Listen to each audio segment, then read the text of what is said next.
Awakening, awakening, awakening, awakening. All of you watching us on television, a large number of people, these people are not sleeping, they're just they get dazed. They need miracle of mind. Mind needs to sparkle. This is something that you must understand. Everybody, no matter what kind, everybody has a certain moments of sparkle in their mind. Their genius fires once in a way. Once in a way sparkle, I want you to understand, it even happens to other creatures. Even a donkey has bright moments.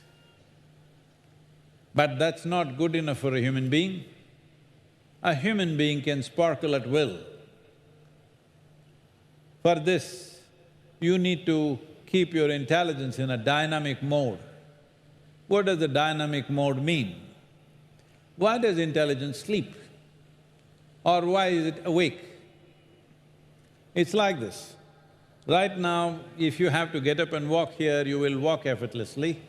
But if we make this place pitch dark, then you will see you will become super alert. Everything is alert because you don't know where your next step is. Suddenly, you are at a heightened level of alertness. Well, that's the way you should be every moment of your life. Is it not stressful? It is not. If you are well aligned within yourself, no amount of internal activity or psychological activity is ever stressful. Physically we may get exhausted, that's a different matter. But stressfulness happens because not well aligned. Any machine which is not well aligned will create too much friction. Because of friction, it will collapse very soon, its lifespan comes down significantly. This you know. A well-aligned machine and well-lubricated machine goes on with so much ease.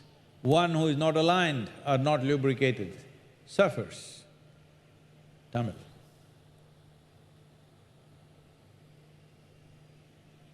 Languages, please. இங்கே கூடியிருக்கும் உங்கள் அனைவருக்கும் ஒரு நல்ல செய்தியை சொல்லி என் நல்வாழ்த்துக்களை தெரிவித்துக் கொள்கிறேன். நாம் இப்பொழுது உருவாக்கிய மிராக்கிள் ஆஃப் மைண்ட், மனதின் அதிசயம் என்கிற செயலி 15 மணி நேரங்களுக்குள்ளாக 10 லட்சம் பேர்களால் தரவிறக்கம் செய்யப்பட்டிருக்கிறது.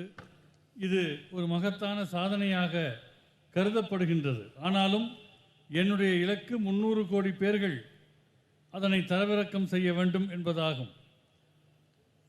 இது தமிழ்ல இருக்குதுன்னு சொல்லுங்க.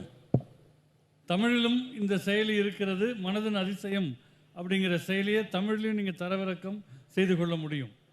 உங்கள் கையில் இருக்கக்கூடிய செல்ஃபோன் என்பது உங்களுக்கு ஏதோ தொல்லை தருவதாக, தடையாக, மனநோயை ஏற்படுத்துவதாக நினைக்கிறீர்கள். ஆனால் நீங்கள் நினைத்தால் உங்கள் கையில் இருக்கக்கூடிய இந்த செல்லிடப்பேசி உங்களுடைய மனநோய்க்கு ஒரு தீர்வாக கூட மாற முடியும். எப்படி பயன்படுத்துகிறோமோ அதற்கேற்ப அதனுடைய தன்மை மாறும். தொலைத்தொடர்பு சாதனம் ஒரு சிக்கலுக்கான தீர்வின் சாதனமாக மாறப்போகிறது. இதை மேற்கொள்ளக்கூடியவர்கள் தொலைக்காட்சியில் நீங்கள் பார்த்தாலும் சரி, இங்கே நேரே வந்திருந்தாலும் சரி, மனநோய்க்கான ஒரு தடுப்பு முறையாக அதை பயன்படுத்துங்கள்.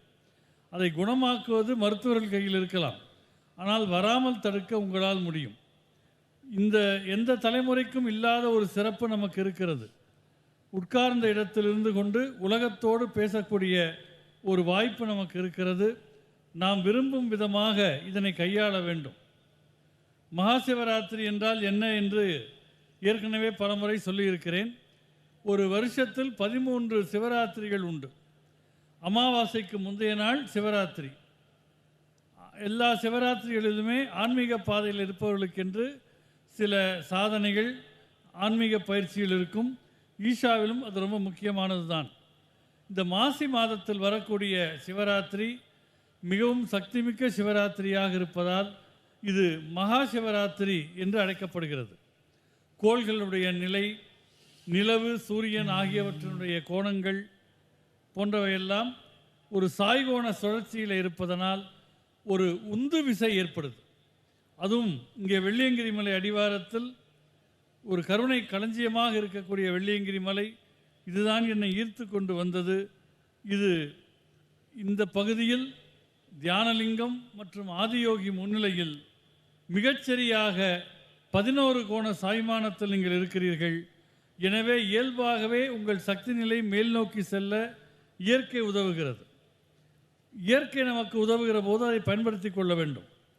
ஒரு மாதத்துக்கு முன்னால் பார்த்திருப்பீர்கள், பல பேர் பட்டங்களை பறக்க விட்டு கொண்டிருந்தார்கள்.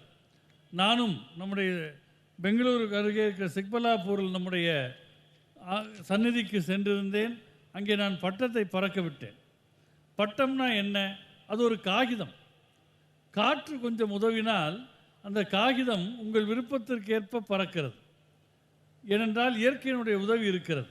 அதே போல மேல் நோக்கி நீங்கள் வளர்வதற்கு, உள்நிலையில் வளர்வதற்கு இயற்கை இங்கே உதவியாக இருக்கிறது. எனவே இது வெறுமனே விழித்திருக்கும் இரவாக இல்லாமல் விழிப்புணர்வு மிக்க உயிராக இருக்க வேண்டும். எல்லோருக்கும் அவர்களுக்குள்ளே அவர்கள் மேதமை பளிச்சிடக்கூடிய நேரம்னு சிலது இருக்கும். மனிதர்கள் நினைத்து கொண்டிருக்கிறார்கள் அவர்களுக்கு மட்டும்தான் என்று. எல்லா உயிரினங்களுக்குமே உண்டு. கழுதைக்கு கூட சில வெளிச்சமான நேரங்கள் அந்த மனசுக்குள்ள மூளைக்குள்ள வரும். ஆனால் மனிதன் விரும்புகிற போதெல்லாம் அதை இயக்கக்கூடிய தன்மையில் இருக்க வேண்டும். அறிவு எப்போதும் ஒரு செயல்தன்மையில் வைத்திருக்க வேண்டும். நீங்கள் ரொம்ப இருட்டில் இருக்கிறீர்கள் என்றால் நடந்து போகிற போது உங்களுக்கு அதிக விழிப்புணர்வோடு இருப்பீர்கள். விழுந்துவிடக்கூடாது என்கிற எச்சரிக்கையோடு இருப்பீர்கள். அதே விழிப்புணர்வு எல்லா நேரத்திலேயும் இருக்கும் என்று சொன்னால் அது உங்களை எப்பொழுதுமே ஒரு விழித்த அறிவு நிலையிலேயே வைத்திருக்கும். இதனால் அழுத்தம் ஏற்படுமா என்றெல்லாம் சில பேர் நினைக்கலாம். அது ஒரு அழுத்தமும் கிடையாது.